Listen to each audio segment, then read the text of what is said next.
Good day, everybody. Welcome to a Canvas Live event. Canvas Live sessions are presented by the Canvas community members or instructor employees to help Canvas users improve and enhance their teaching and learning with Canvas.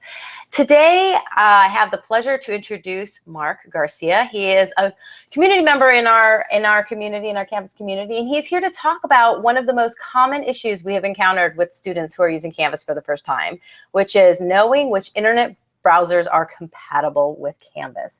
So without further ado, Mark, I'm going to hand it over to you. We can't wait to hear some of your tips. Awesome. Thank you so much. Hello, everybody who's decided to attend. So happy you're here. As was said, my name is Mark Garcia. I'm the Dean of Strategic Initiatives at Collin College. My contact information is down there, so you can either email me or tweet me. A little joke I always like to do with my students, they think they should email mgarcia@collin.edu. It's actually msgarcia@collin.edu. That's Ms. Garcia@collin.edu.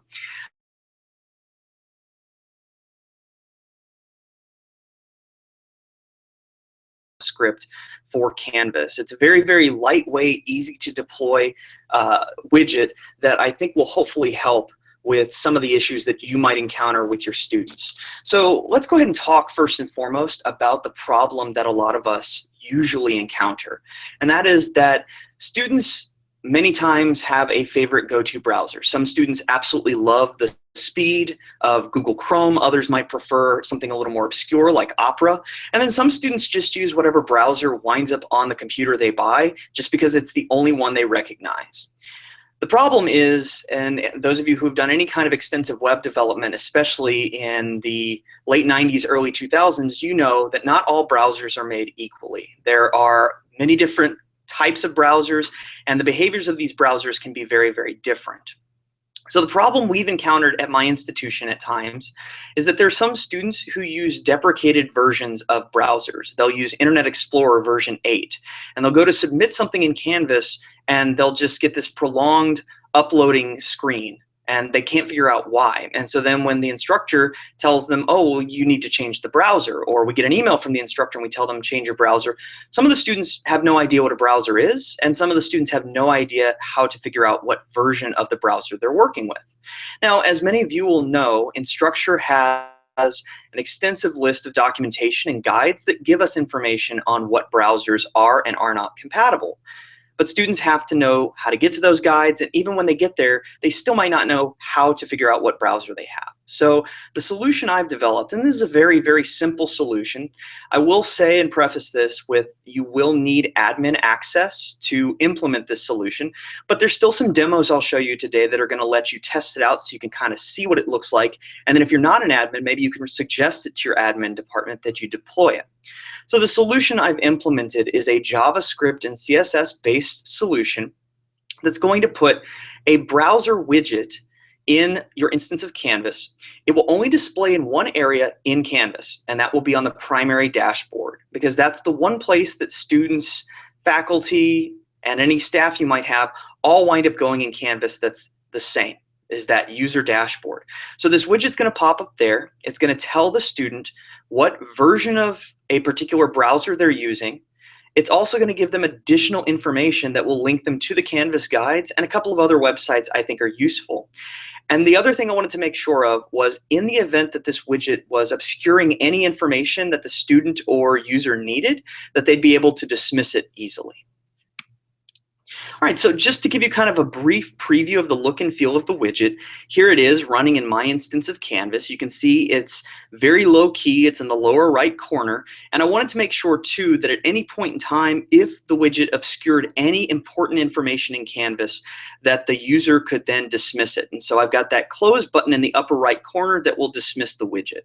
Now, the widget will only ever appear on the dashboard. It will not appear in the individual courses themselves, and that's simply based on the way I've written the code. You can modify the code if you're comfortable with it so you can deploy it in more locations. But just to let you know, it's only going to appear on the user's dashboard, not within any of the individual courses. And I did this mainly because this is where all of the users are going to wind up initially when they first log into Canvas. Okay? Now, outside of just the general deployment, the look and feel, I also wanted to make you aware, if you're not, of the resources for this particular widget. So you can either go to my JS Fiddle account, and you're going to actually be able to see a demonstration there where you can deploy the widget yourself and play around with it just to kind of see what it's like. You can modify the code to make it behave a little differently if you'd like to style it a little differently. Or if you want the actual source code that you'll want to use to deploy at your institution, you'll need to go to my Bitbucket account. And both of these links are found in the Canvas Live event information. They can also be found on the original blog post I made for this widget, and you can also contact me at any point in time if you need to access either of these two assets. Now, the JS Fiddle I really wanted to deploy for those of you who maybe aren't administrators and want to take this to your admins to say, hey, this is a really useful feature, I think we should deploy it. So the JS Fiddle is not really ready to be deployed itself in Canvas. You can't take the code and just paste it in and expect it to behave the way it should, but it's there if you want to kind of demo it for people so they can see the value of what this would do. All right, so without further ado, let's go ahead and we'll jump into a demo. And this time, hopefully, my voice will stay so that you can actually go through it with me. So I'm going to first jump over here. Sorry. I'm going to jump over here to my user dashboard. So this is where the widget is going to ultimately be deployed. And if we want to deploy it, you're going to need to first access your admin account. So if you're in an admin account, you're going to go into your themes panel, and then you're going to select your default theme. So I've gone to my theme editor here in my admin account. This is for a subgroup called DOSI at my institution.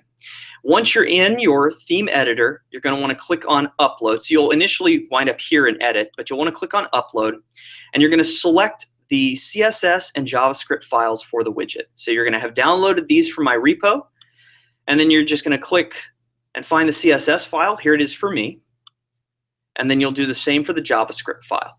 Now, if you're an admin who has already deployed your own custom JavaScript and you have your own custom CSS, then instead of just uploading my files here, what you're going to need to do is you're going to need to use your text editor to open the CSS and JavaScript files and then copy and paste my code into a space in your custom files where it doesn't break anything.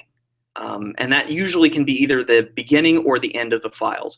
All of my code is custom code. None of these elements exist previously in Canvas. You don't have to worry about it breaking any of the default elements or items in Canvas itself.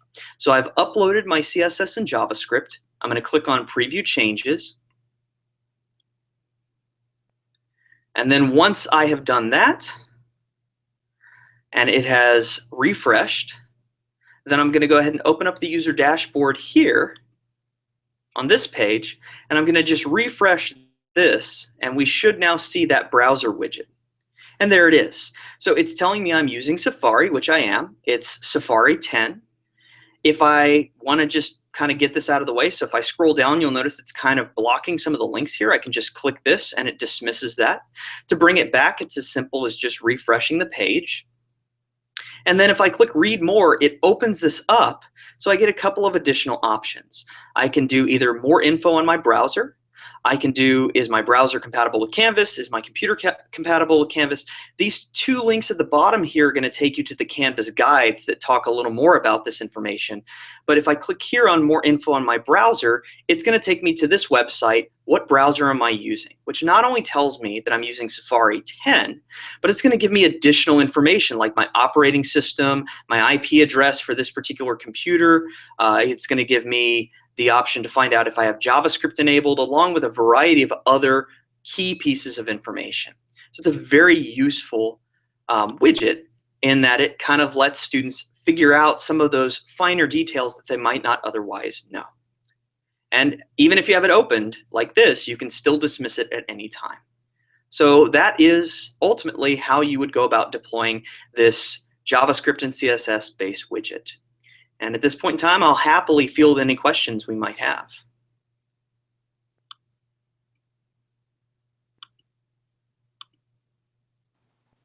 Thanks, Mark.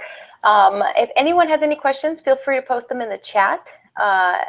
Otherwise, we will post a link to the event page, and you can post them for Mark there as well. He'll be able to answer them and respond there as well. Is there any questions? One, I have a question for you, maybe to help navigate the conversation with an admin. What types of questions would an admin potentially ask to make sure that they're not disrupting anything in campus, or how do you position that conversation? Oh, absolutely. Great question. So, one of the common things that I always hear is with updates to Canvas, since they do happen regularly and we have these intervals, one of the biggest concerns that a lot of admins have is the idea that if you put any kind of custom code, then you have to be mindful of what the updates to Canvas might do, or what that particular custom code might actually do to existing content in Canvas. And so the way you want to kind of approach talking to your admin about this is say, first and foremost, I have found a widget that was created by a member of the Canvas community. This widget is a standalone item in Canvas, which means it doesn't rely on any of the existing elements in Canvas. It builds its own elements as it's deployed. And the user is active in the Canvas community and will happily walk anybody who asks him through the process of actually setting up and deploying this element.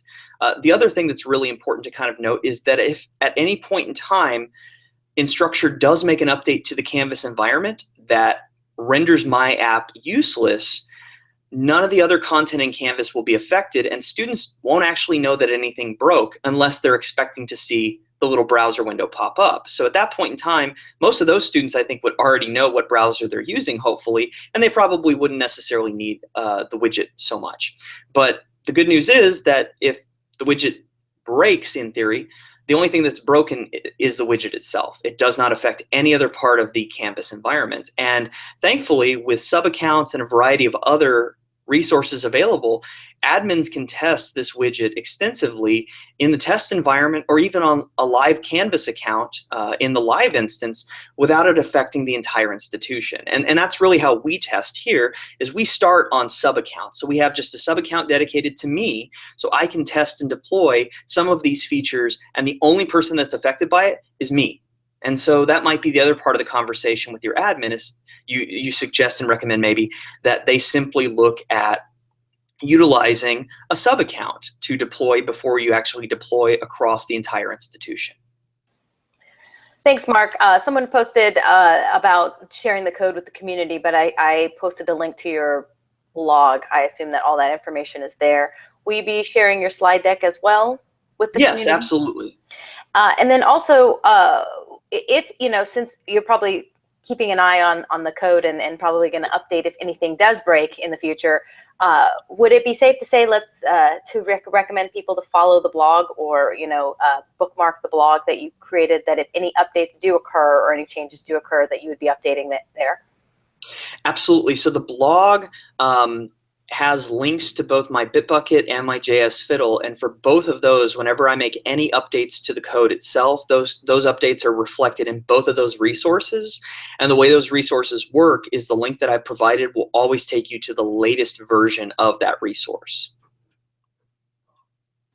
Okay, perfect. So the link will never change, basically. Perfect. Exactly. It's a static link, but it leads to content that's dynamically updated based on what I do.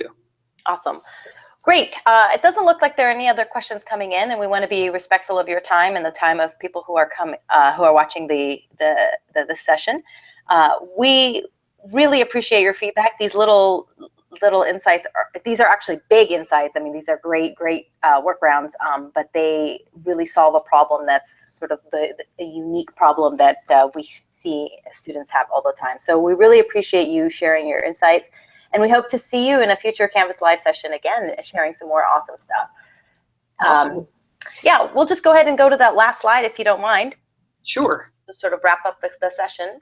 Let me go ahead, and jump there. Putting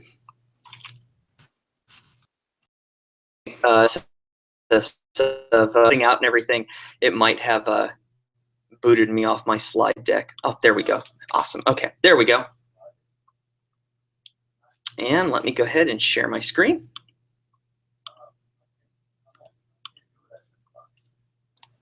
There we go. Perfect. Thank you so much, Mark, for being here and sharing your morning with us. And thank you for everybody else who was here as well. We want to make sure you stay involved in Canvas Live. If you go to live.canvaslms.com, anytime a new video from a session is updated or uploaded, or anytime a new event is created in that space, you'll be notified. We have a Canvas Live user group, so if you want to collaborate on presentations and demos and ideas that you have for Canvas Live with other community members, you can do so there.